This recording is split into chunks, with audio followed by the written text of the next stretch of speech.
Good evening. Thanks for joining us on Nationwide of the NTA. I'm Ayodeji Makinde. The Group Managing Director of the NNPC, Mele Kolokiari, is advising the motoring public to avoid panic buying of petrol as issues resulting in the scarcity of the products have been resolved. The NNPC boss stated this while briefing journalists after an audience with President Muhammadu Buhari. These queues will go away because there was industrial action by petroleum tanker drivers against their employers, the National Association of Road Transport Owners, around their compensation package. And those issues were not resolved up to yesterday until we intervened to ensure that there's an amicable settlement between the parties so that they will have peace, and then normal loading operations will commence from the depots. As I speak to you this moment now, loading has commenced in all depots in the country.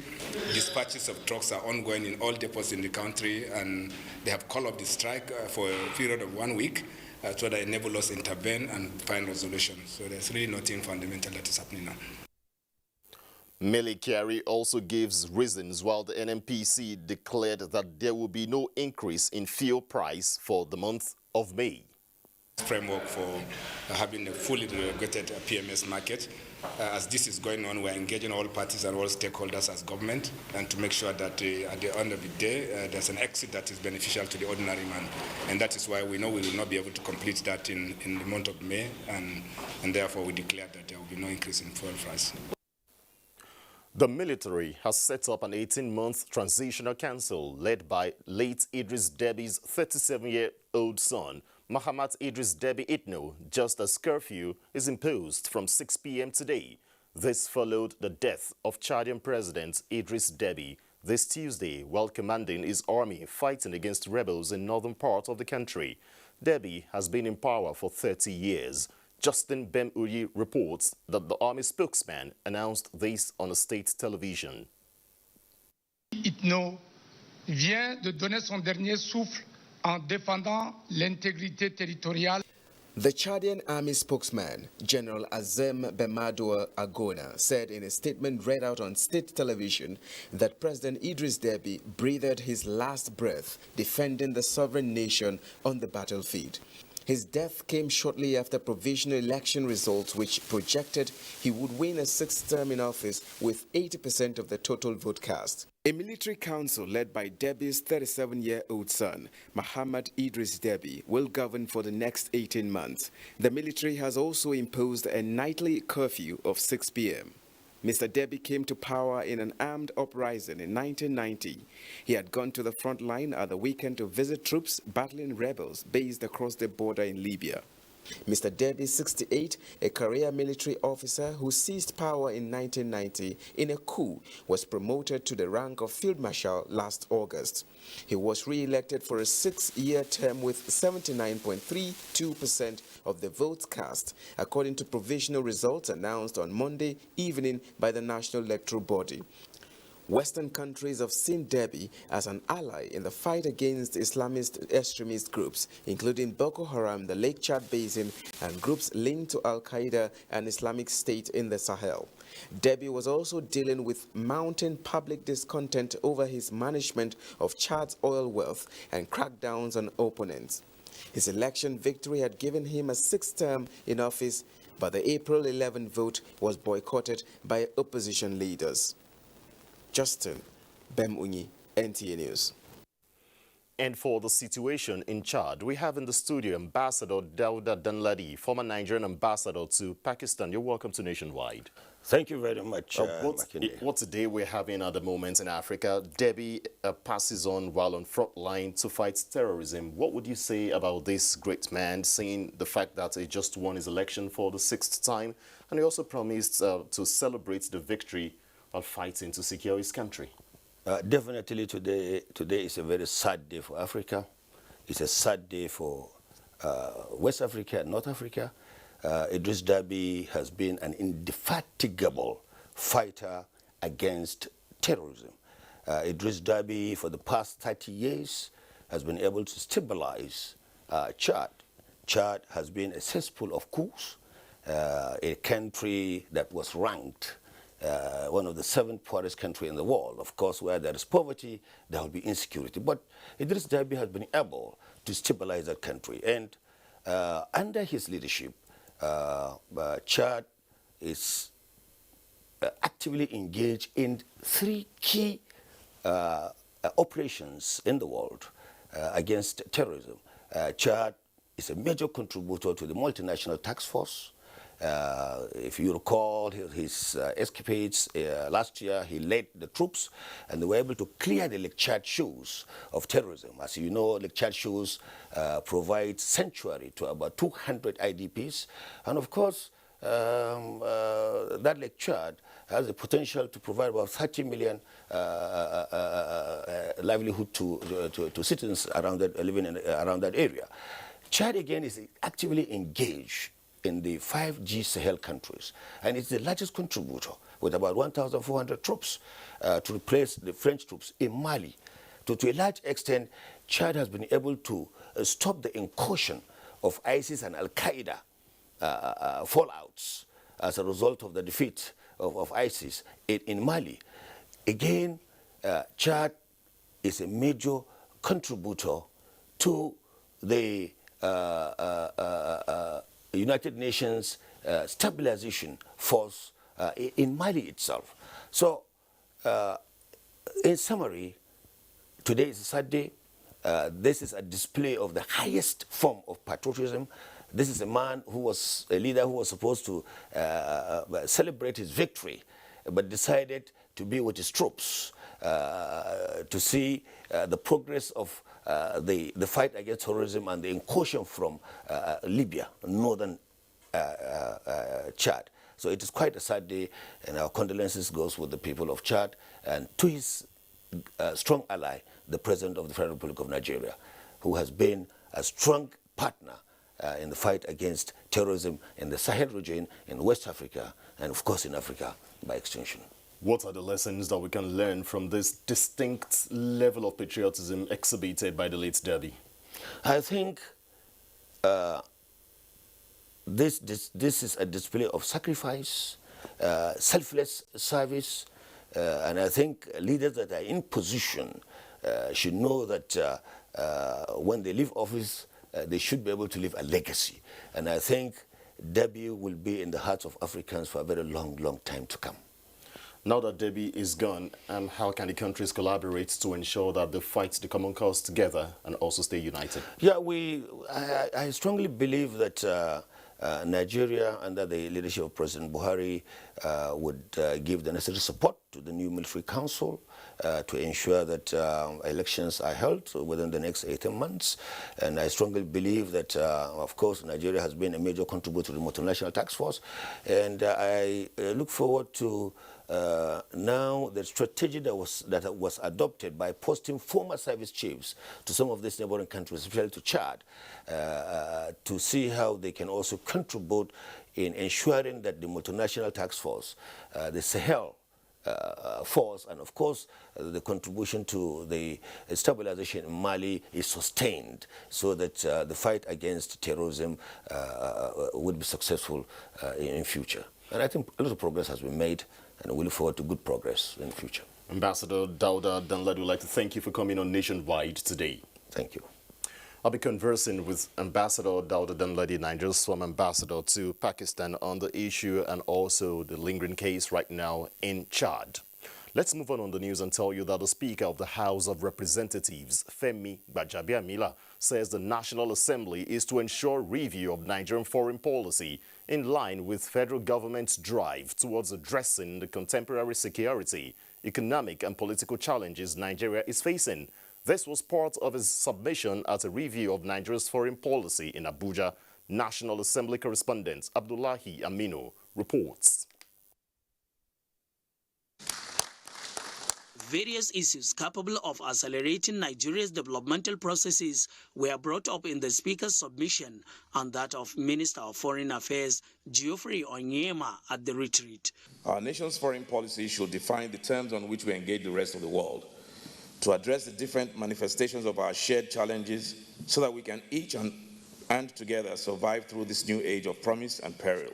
Foreign policy is therefore dynamic, and responsive to changing priorities and interests. The idea, according to the legislature, is to come up with a way forward for Nigeria to assume its rightful position within the global diplomatic cycles of the 21st century. It is imperative that we review not only our foreign policy, but indeed the totality of our system politically, socially, and indeed economically. Such a peace must encompass and as well as engender ideals that will make Nigeria maximize the gains of its relationship with every part of the outside world. Representatives of Nigeria abroad need to shake off the demigod mindset and have a service mindset. The need to resolve issues surrounding the issuance of passport and national identity card, attention to the plight of Nigerians in diaspora, and how best to identify contradictions that will work for or against the country were among the strategic national interests presented at the retreat. In Abuja, Abdullahi Aminu, NTA News. The Ondo State's governorship election petition tribunal sitting in Akure has dismissed the petition of the People's Democratic Party (PDP) candidate Eyitayo Jegede challenging the victory of Governor Oluwarotimi Akeredolu of the All Progressives Congress in the October 10 governorship election. Toyin Batire reports that the three-man tribunal headed by Justice Umar Abubakar delivered the judgment via Zoom. The judgment that was delivered through Zoom had in attendance all parties involved. Justice Umar Abubakar, who first read out the petition and defense, and afterwards ruled on the jurisdiction, stated that the issue raised in the petitions filed by Eyitayo Jegede of the PDP a settled issue of internal affairs and management of a political party, which the tribunal has no jurisdiction, and therefore dismissed the petition. We are satisfied that the third and fourth respondent was sponsored by the second respondent at the Ondo State governorship election held on 10th day of October 2020. For all the reasons stated above, we resolve the sole issue set out in paragraph 181 above in favor of the respondents. We hold the petition to be without merit.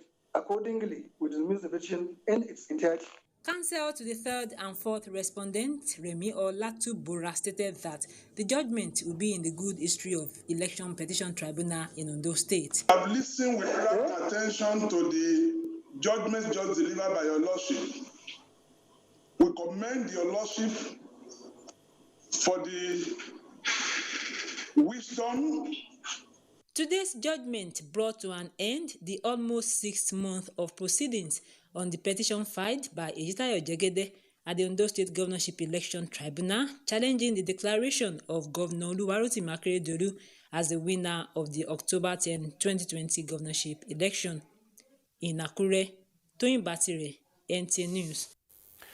A national fiscal responsibility forum is to be established for local government chairmen and councillors to acquaint them with the principles of prudent management of government resources. Minister of Special Duties and Intergovernmental Affairs, Senator George Akume, in a meeting with the management of Fiscal Responsibility Commission, said this has become necessary to ensure that all tiers of government are on the same page in the fight against corruption. Mitsaire Ikpen reports. The Fiscal Responsibility Commission has the mandate to monitor and enforce greater efficiency in the allocation and management of public expenditure with oversight functions on various tiers of government. At this collaborative meeting, the Commission revealed that it has facilitated the payment of more than 2 trillion naira as operating surplus from government agencies to the Consolidated Revenue Fund, but seeks more financial transparency at the sub-national levels. We need to encourage the states and local government to comply with our recommendations. There are a lot of challenges.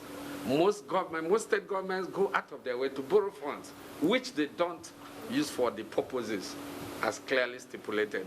For the Special Duties and Intergovernmental Affairs Minister, fiscal discipline cannot be overemphasized at a time when resources are seriously needed to pull millions of Nigerians out of poverty. We need to generate and to ensure that whatever is generated is made available and is applied very, very prudently for the interest of our people.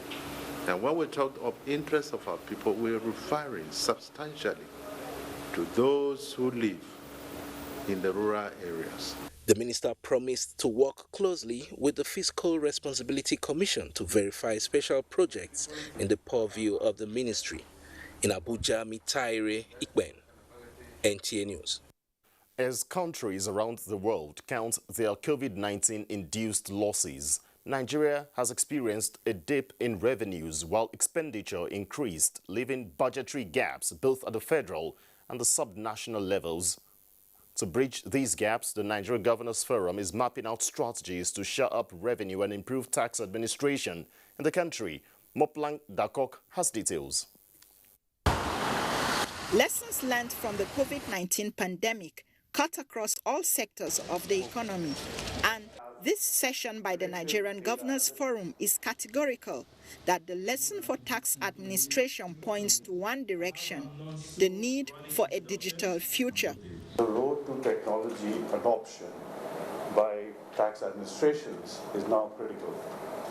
I think what the pandemic has shown us is that those revenue agencies around the world who were able to have already adopted digital modes of compliance. The forum brought together service providers, researchers, and tax authorities from the 36 states and the FCT with the sole aim of driving a digital tax process in the country. The focus is on practical in-country and international experiences that have worked and how they can be applied to assuage the situation. To optimize revenue mobilization, tax authorities must digitalize the full spectrum of their operations. Our research findings show that contact-intensive taxes are at risk. Last year, collections from contact-intensive taxes fell by over 40% across all states in the country. The adoption of technology in revenue administration processes is crucial and a major enabler for enhanced and sustainable revenue generation in a globalized and knowledge-driven world. Therefore, revenue authorities at all levels must adopt automated processes. The consensus is for every state to scale up modern, taxpayer-friendly, and technology-driven revenue administration to optimize revenue mobilization. In Abuja, Moplang Dakok, NTA News. President Muhammadu Buhari has written to the Senate seeking the confirmation of Justice Salisu Garba Abdullahi as the substantive chief judge of the Federal Capital Territory High Court. Justice Salisu Garba Abdullahi, until his appointment, has been in acting capacity. In the same vein, the Senate has confirmed the nomination of Mohammed Dartijo Usman for appointment as the Federal Commissioner representing Niger State in the National Population Commission. This is Nationwide on the network service of the NTA. Adiola is in our Lagos Network Center. Let's join her now for news making rounds in that area. Good evening, Adiola. Good evening, Ayo. Good to see you. It will no longer be business as usual for those who publicly or secretly misappropriate public funds across the metropolis. Governor Babajide Sanwo-Olu stated this when he signed a new bill into law to set up Public Complaints and Anti-Corruption Commission in Lagos. Musa Toliat has details. The governor's assent to the Public Complaints and Anti-Corruption Bill 2021 marked the establishment of an anti-corruption outfit that will instill financial discipline and check corrupt tendencies in public service. Governor Babajide Sanwo-Olu said, although the commission is set up to complement the efforts of EFCC and ICPC, the anti-graft outfit is backed by law to investigate and freeze accounts of corrupt public servants and contractors in the state. I want to continue to remain accountable, responsible, and be able to stand in front of the people and be able to say that this is what we've used public funds for. So a commission like this, we believe, will further ensure that people that are found wanting in whatever sphere, in whatever means, can indeed be brought before the law.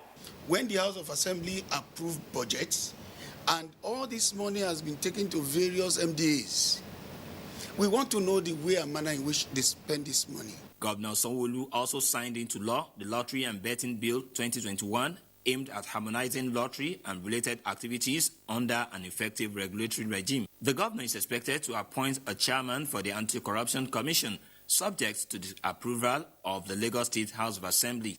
In Lagos, Musa Toliat, NTA News. Muslims have been enjoined to uphold the injunctions of Islam and imbibe the teachings of Ramadan with a view to promoting peaceful coexistence across the country. Chief Imam of Nawaruddin Society of Nigeria, Sheikh Aila Abdul Majid, gave the advice at this year's Ramadan Tasir, attended by Governor Babajide Sanwo-Olu at the State House in Lagos. Again, Musa Toliat completes the report. Imam Abdulmajid Anyila reminded the gathering that part of the teachings of Islam is good neighborliness and peaceful coexistence with people of other faith. He said in the month of Ramadan, Muslims are enjoined to exhibit self-restraint and God consciousness even beyond the obligatory fasting season. We ask us to try to be religious, to pray to Allah, because the old sign of the end of the life is around us. We ask everybody to stay fast and be a godly. Governor Babajide Sanwo-Olu, who was a special guest of honor at the Islamic gathering, urged Muslim scholars in attendance to pray for collective victory over insurgency and banditry across the country. It's always a time for sober reflection, especially during Ramadan. And this period, we need everybody. We need all of us, to understand that as a nation, as a state, there are very difficult times. The Tafsir is an annual Islamic event organized in the month of Ramadan by the Lagos State Ministry of Home Affairs at the State House in Alausa, Ikeja. In Lagos, Musa Toliat, NTA News. And those are stories from Lagos. We will take a break. Nationwide will continue after now. Please stay with us. رمضان الذي أنزل فيه القرآن. The Muslim Ummah are cordially invited to the 15th NTA, FRCN and Voice of Nigeria Ramadan lecture, scheduled for date 24th April 2021, time 9 a.m. inshallah. Topic: Causes and Solutions to Nigerian Security Challenges, the Islamic Perspective. Guest lecturer, Sheikh Dr. Jabir Sani Mehula, Head of Department, Arabic and Islamic Studies, Sokoto State University, Sokoto. The venue for the event is Lumana Multipurpose Center, River Close, off Jabi Road East, off Sultan Road, Kaduna. Chairman of the occasion, His Royal Highness Ambassador Ahmed Nuhu Bamali, Emir of Zazzau. Special guest of honor, His Excellency Malan Nasir Ahmed Arufai, the Executive Governor, Kaduna State. Hosts Yaqub Ibn Muhammad, Director General NTA, Dr. Mansur Liman, Director General FRCN, Dr. Sita Okechuku, Director General Voice of Nigeria. Announcer, Organizing Committee.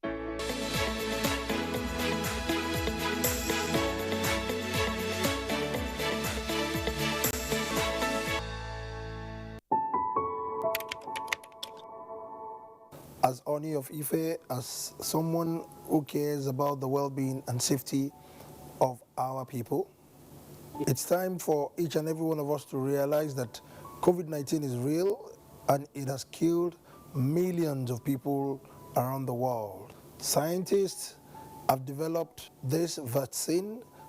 The vaccine is safe for everyone and it contains no microchip, nor can it alter our DNA. However, we must continue to stay safe and stay clean, wear face masks, clean our hands on a regular basis, and try as much as possible to avoid a very large crowd and gathering. For those who choose to be vaccinated, it will go a long way in protecting yourself and your loved ones from COVID-19. Although social media as a channel of communication is inherently harmless, it becomes harmful and damaging when used without discretion and thoughtfulness. Bad social media users spread rumors and fake news without verification. But good social media users stop, reflect, and verify information before sharing it. Be a good social media user. Stop the spread of fake news. Verify the authenticity of your source and use social media responsibly for a better Nigeria. This message is brought to you by the Nigerian Television Authority, NTA, in collaboration with the National Orientation Agency.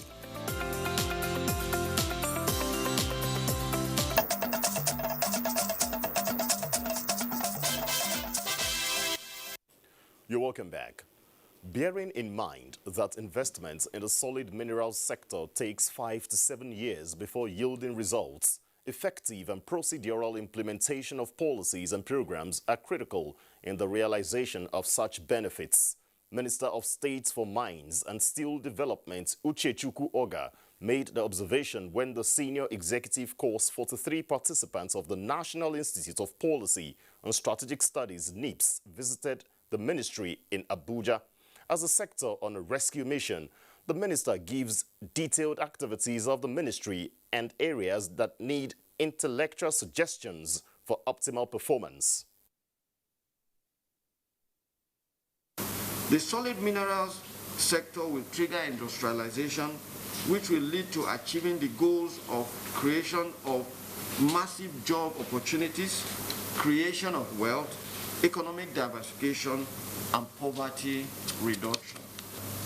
In the course of our study, we may come up with usable recommendations that may help in advancing the mandate of the ministry. We know the Ministry of Mines and Steel Development is a very strategic institution, very, very strategic, and is critical to the enterprise of national development. The presidential mandate of Course 43 of the senior executives is to visit ministries, departments and agencies to contribute in the policy-making processes of such government agencies.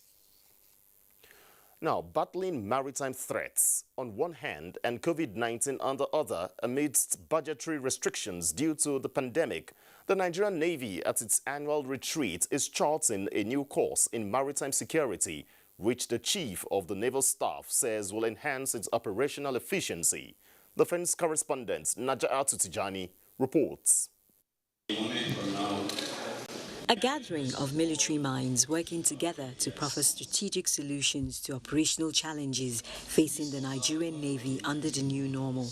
Aware of the task ahead, these naval commanders are expected to meet the challenge of developing and executing innovative plans while minimizing operational risks. The retreat intends to remind us all of the critical role played by campaign planning in developing our ability to understand the tasks at hand, plan effectively, and minimize operational risk at all levels of command in the service. Within the period under review, which ended in 2020, the Nigerian Navy, through patrols, recorded several milestones in the area of illegal oil activities. But now, the Navy says it wants to reevaluate its decision-making and feedback mechanism by making prudent use of scarce resources, a move which is expected to boost maritime security through effective management. Naja'atu Tijani, NTA News. Akwa Ibom State's government is calling for ideas and good research findings that will boost sustainable security network for peace in the country. Governor Udom Emmanuel made this known when participants of Syndicate 2 of the Executive Intelligence Management Course 14 visited him. Charity James has details. Institute for Security Service, Abuja, has taken a step on a security study to Akwa Ibom State as part of efforts to find ideas that will bring solutions to insecurity in the country. The syndicate coordinator and team leader said Akwa Ibom State was selected for the study based on its developmental strides. He said the report from the study will provide ideas that will help to curb security and economic challenges in the country. During this 1 week, we will interact with the senior government officials in the state, those are the state has right, Will anybody be interested in knowing the challenges that the state is facing in accomplishing this task? The purpose of the course is to impact on participants leadership skills, broaden their vision and perspective on issues of security and governance. Akwa Ibom State Governor, represented by the Deputy Governor Moses Ekpo, appreciated the Institute for the choice of Akwa Ibom State for the study. Akwa Ibom is not unaware of the need for security, and it is on its own doing whatever it can to contribute to ideas and actions that we think will bring back this country to normalcy. The participants are drawn from 21 agencies in Nigeria, as well as 3 ECOWAS countries of Gambia, Ghana, and Liberia. In Uyo, Charity James, NTA News. The Civil Society Forum of Nigeria is calling for joint support to the government of President Buhari to end all forms of crime in the country and advised the People's Democratic Party and other opposition voices to shun divisive tendencies amongst the people. Timothy Yusuf reports. This media briefing is in reaction to the call by the People's Democratic Party on the Department of State Services to immediately invite the Minister of Communications and Digital Economy, Issa Pantami, for questioning over alleged affiliations with the Taliban and Al-Qaeda, and also demanded that President Muhammadu Buhari should immediately sack the minister. This call, the Civil Society Forum of Nigeria says, is the initiative of enemies of Nigeria who are in the business of profiting through crimes against the nation. We will jointly support the government of President Buhari to end crimes in our nation, and this we appeal to all Nigerians. The forum notes that every attempt to derail President Buhari's government from resolving the insecurity problems bedeviling Nigeria and Nigerians must be rejected by all. In Abuja, Timothy Yusuf, NTA News. Up next on Nationwide is Port Harcourt Center, where Deby is our guide. Good evening. Thank you, Ayodeji, for joining Port Harcourt. The federal government is expanding consultation with relevant authorities to block leakages, harness opportunities and create more jobs for the benefit of all stakeholders in the mines and steel sector. Minister of Mines and Steel Development Uche Chukwuoga said this at various engagements while on a working visit to Port Harcourt, Rivers State. Kingsley Amaji reports. The minister's visit to Rivers State is in furtherance of the efforts by the federal government to diversify the economy, create more jobs, and expand the opportunities in the solid mineral for the benefits of all stakeholders. Rivers State is endowed with a number of the solid mineral deposits such as sand, silica, and deep sea salts. While the federal government is concerned about the illegal mining activities and leakages in the revenue generation, the minister tasked operators to register and do legitimate business. We have what we call small-scale mining lease. We give you the certificate so that you can mine, make a living. Key concerns for the operators in the industry are the issues of funding, multiple taxation, and the need to consolidate the collaboration for mutual gains. The sector in Rivers State and other coastline states is hemorrhaging under the yoke of multiple regulations. The minister had earlier met Governor Nyesom Wike at Government House Port Harcourt, where he sought the support of the state government, stressing that the state stands to receive additional 13% of revenue generated in the sector if properly regulated. So much minerals are bound. You talk about gold, etc. You talk about so many things in other states, like what you said, the dredging here, and the rest of it. If those areas are paid attention is given to, you see that the country will make a lot of revenue from it. In the course of the minister's visit to the state, he also took a tour of some of the operators' facilities where he had interactions with the operators. In Port Harcourt, Kingsley Amajiri, NTA News.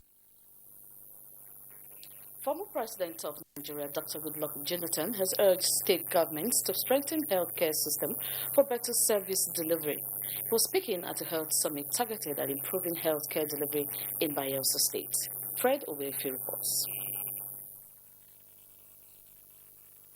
The three-day summit became necessary for stakeholders in the health sector to seek solutions to challenges of better health security in Bayelsa State. Erstwhile President of Nigeria, Dr. Goodluck Jonathan, and Governor Deby called for support through government-private sector partnership and multinational companies operating in the state. They decried the state of healthcare delivery system, which has prompted more Nigerians to seek medical attention abroad. The key thing about government to me today, and which I'm challenging the people who are going to handle technical is how do we incorporate government plans with the private sector to give a very solid health delivery service to Nigeria. This system will be a game changer for Bayelsa State and indeed for our dear country. Stakeholders in the health sector identify adequate funding, political commitment to health, human resources, adequate legislative framework, and shortage of health personnel among challenges that have affected the growth of the sector. They call on the federal government to support state health programs. They advise patients to avail themselves of early diagnosis in a recognized health institution. Governor Deby launched the Bayelsa State Ambulance Emergency Services. In Yenagua, Fred Owefi, NTA News. And that does it from Port Harcourt. It's back to Ayodeji for the rest of the news. Good evening. Thanks, Dybabari. Before we move on Nationwide today, let's pause for some messages. Stay tuned. Contemporary times require practical skills to remain competitive and relevant in your organization. Therefore, take advantage of NTA TV College short proficiency courses to sharpen your professional skills. Basic Broadcast Accounting and Auditing. Date 19th April to 30th April 2021. 2 weeks. Audio Engineering, Operations and Maintenance. Date 19th April to 23rd April 2021. 1 week. Protocol, Event Management and Public Relations. Date 3rd May to 14th May 2021. 2 weeks. Intermediate Camera Operation Techniques. Date 17th May to 11th June 2021. 4 weeks. The course fee for the 4-week course is 100,000 naira per participant. The fee for the 2-week course is 80,000 naira, while the course fee for the 1-week course is 40,000 naira only. Accommodation inclusive. Venue for all the courses is the serene and secure environment of NTA TV College near Old Government House, Rayfield, Jos. For more inquiries, please call 0803-314-4383 or 0806-980-9807. NTA TV College, Jos, training you to be the best you want to be. NTA News 24. A 24-hour news station brings to you news and happenings 7 days a week. News at 10 a.m., news update at 11 and 1 p.m. News desk at 3 p.m. and 6 p.m. and late evening news at 11 p.m. Follow us on any of our platforms and keep abreast of events and current affairs within and outside our shores. We are on DSTV channel 419, GoTV channel 46, Star Times channel 101 and Free TV channel 703. Join us.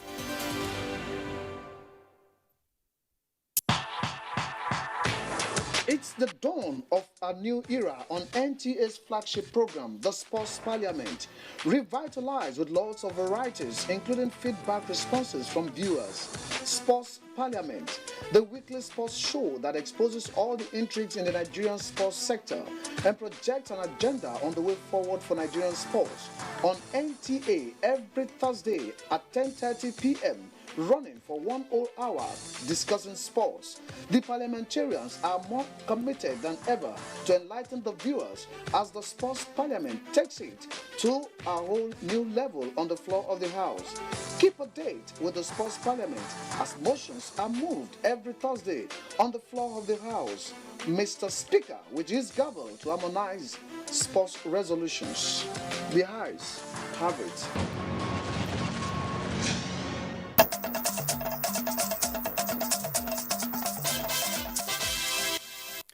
Thanks for staying tuned. Lanre is in Ibadan and has other reports from that center. Good evening, Lanre. Hello. Hello, can you hear me?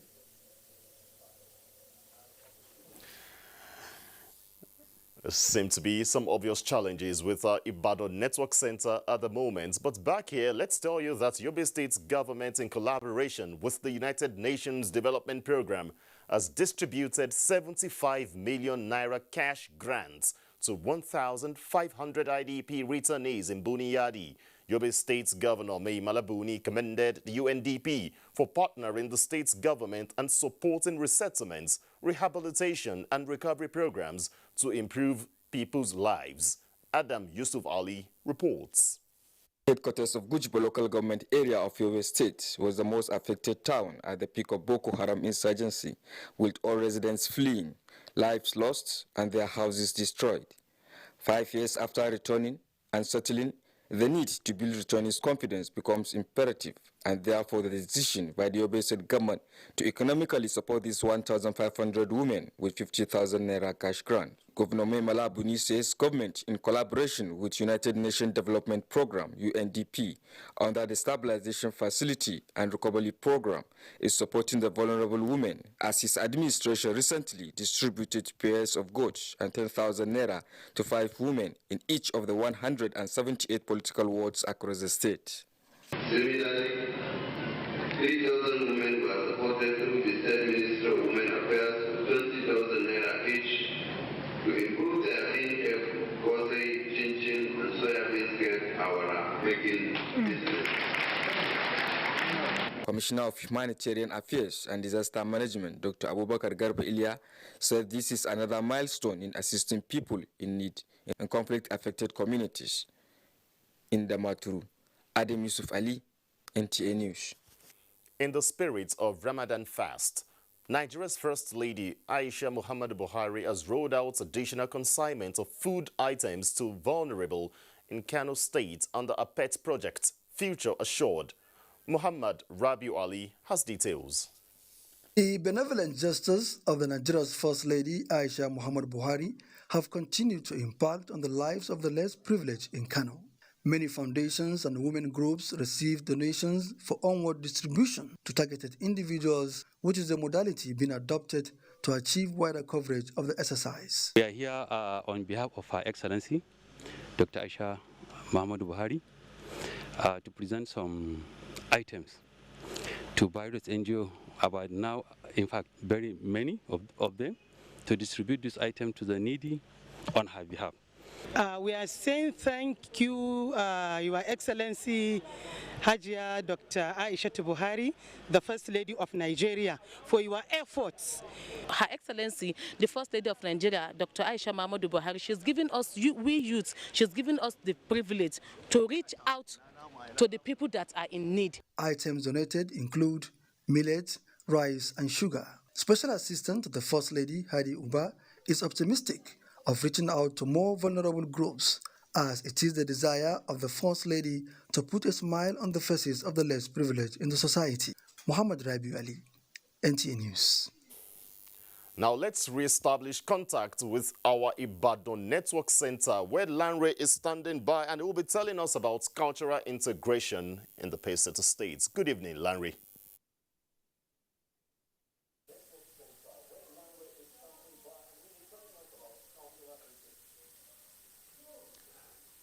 Thank you, Ayodeji, and welcome to Ibadan. The Alafin of Oyo Oba Lamidi Adeyemi has called on youth in the country to harness their potentials for the progress of the society. The royal father gave this advice as members of Yoruba Youth Council visited his palace in Oyo town. Juniela Oladejo's report is here presented. Oba Lamidi Adeyemi III described youths as the pride and strength of the society, considering their immense potentials. He noted that understanding and effectively internalizing cultural values will adequately equip them for their frontline role in promoting unity and cohesion, and better position them to demand for their rights in acceptable manners. We must key into what they want, so that we can give necessary Philip to them, so that in a concerted effort, we can realize the objectives and aspirations of our people. Members of the Yoruba Youth Council, led on the visit by its president, noted that their activities are based on the Omoluabi ethos as a means of promoting a better Nigeria. Our vision is predicated on social justice rights, ensuring due delivery of dividend of democracy as far as the Nigerian nation is concerned. The group also called for better inclusion of youths and women in leadership and governance. A story building under construction has collapsed in Ibadan. Correspondent Grace Bamidele reports that no life was lost. Her report is here presented. The story building was said to have been under construction for the past few months. The collapse occurred on Sunday when construction workers were not on site. Assessments made by some builders who were also at the site has it that not less than 150 million naira would have been spent by the owner, who is said to be out of the country. Suddenly, one of the pillars at the back failed. Immediately it failed, the whole building came down. Looking at some of the decking, the thickness of the beam, and you could realize that structurally the thing failed from the beginning. While the cause of the collapse could not be ascertained, some builders say it could be as a result of poor supervision or materials. Building code provision, which of course at least stipulate the minimum requirement that must be had in order to ensure that building construction, building production, building design would be sustainable throughout its lifespan. By that, you have all the professionals in the building industry to do their job properly, and the building throughout its lifespan will be safe. Assessment of the site shows that it's a swampy environment. Rescue operations, however, continued at the site without any casualty found. Let's now rejoin Ayodeji in Abuja for continuation of Nationwide. Thank you, Lanri. Back here in Abuja, in a bid to strengthen public participation in governance, the National Orientation Agency is engaging state directors, desk officers and committee members on understanding and application of the Freedom of Information Act 2011. Abdurrahman Usman Jibrila reports. In 2019, the Public and Private Development Center rated the National Orientation Agency fifth in compliance and performance on application and understanding the Freedom of Information Act 2011. That rating, however, dropped to 17 in 2020. That has prompted the agency to work towards reversing the backward trend by brainstorming virtually with its staff across the country to review the essential elements and benefits accruable from the implementation of the Act. In continuation of that, and to enable us stabilize and maintain our position, even coming first, this training for state directors, desk officers, and the committee members has become imperative. In this course of activities, we have supported and collaborated with several government agencies and stakeholders. This strong partnership has helped us deepen understanding, create platforms and tools to recognize and reward compliance of government agencies. It is hoped that the capacity building will improve services and public participation in governance, ensure transparency and accountability, as well as judicious use of scarce resources for the well-being of all. In Abuja, Abdurrahman Usman Jibrila, NTA News. Time now to cross over to our Kaduna Network Center, where Suleiman is standing by to give us more reports, including the training of fertilizer quality control inspectors. Hello, Suleiman. Thank you very much, Ayodeji, and welcome to Kaduna. Crop farmers in Nigeria will soon be in a better deal following the inauguration of fertilizer quality control inspectors, saddled with the responsibility of ensuring only certified fertilizers are sold to the field soldiers. Yohannes Hassan, tell us more. Adamu Paniso has been farming food. Our sincere apologies because of the poor audio quality. We have to discontinue with our Kaduna Network Center at the moment. Let's continue on Nationwide. The adoption of contemporary technology by JAMB in regulating the admission of candidates into tertiary institutions has been commended for easing the process and making it more transparent. This was on NTA's Good Morning Nigeria, as Ekemini Williams reports. For the second time, Good Morning Nigeria looked into the process of admissions into tertiary institutions, given the millions of young people desperately seeking the opportunity for admission, but increasingly frustrated by the limited carrying capacity of the institutions. JAMB Registrar Professor Ishak Oloyede says, in spite of diverse challenges, JAMB, backed by its enabling law, is deploying technology to ensure strict compliance with established admission guidelines and give all candidates a fair chance. He insists that JAMB is not usurping the powers of the Senate of tertiary institutions in the admission process. They don't know that there is a date and time stamp on what they are doing. Where somebody who score 80, you leave him, you left the person, and you now pick somebody who scores 60, and we refuse to approve because what is the offense of these people? That's the question we're asking. JAMB is the one that will place candidate, that will admit candidate for you. But we do it in conjunction with you, and that is why we are asking, oh, bring this one, let's meet together, this is what we do. But eventually the power to admit, anybody who admits any candidate outside the board, what we have not been doing is that we have not been holding people personally responsible. That is an issue I wanted to talk personally, but now indemnity form contains it. Some vice chancellors from private universities who featured on the program acknowledged their limited carrying capacity, which cannot accommodate the millions of candidates that seek admission yearly. They, however, commend the present technology being deployed in the process of admission. In terms of CAPS, I think CAPS have done a lot of revolution in terms of admissions in universities. Apart from time saving, apart from financial resources saving, it's also given an opportunity to track all the activities that is going on. And it also support in terms of showcasing the transparency of the system. So obviously, there are quite a number of innovations, and I believe universities are also measuring up to ensure that they key into that system.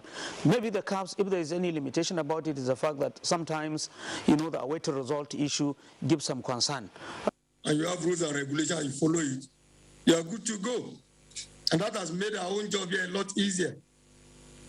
So we just go straight by the rules, straight by records, and we're done. The issue of illegal admissions also came up, and JAMB says officials of institutions are now indemnified by such practices. In Abuja, Ekemini Williams, NTA News. It's time for sports updates. The Nigeria Basketball Federation says the decision to represent Nigeria at the Olympics or future international events rests solely on individual players. NBBF President Musa Kida made this known as calls for inclusion of rising Nigerian stars who recently got drafted into the National Basketball Association NBA League grows. 8 players of Nigerian descent currently dominate the 2021 draft class, and the Federation believes that the Deed Tigers technical crew have enough selection worries. Even American players who play in the NBA, highly rated players who have subscribed to play for Nigeria. In volleyball, Nigeria's representatives at the ongoing 2021 African Men and Women Volleyball Clubs Championship in Tunisia, Nigeria Customs have promised to do the nation proud and surpass their ratings in the previous editions. The men's team, at the time of this report, have played 2 matches, won 1 and lost 1, to place second with 3 points behind Zamalek of Egypt in Group D.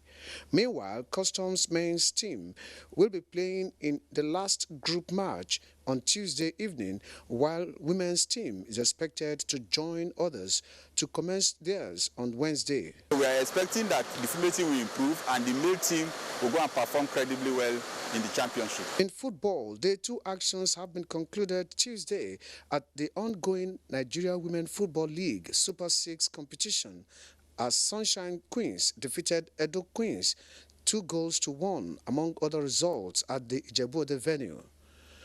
With sports update, Samuel Johnson, NTA News. And that's nationwide this Tuesday. Many thanks for watching. I'm Ayo Deji. Mike Inde, please remember to connect with the NTA and be a star. Stand against rape and rapists on behalf of the entire production crew. Good evening.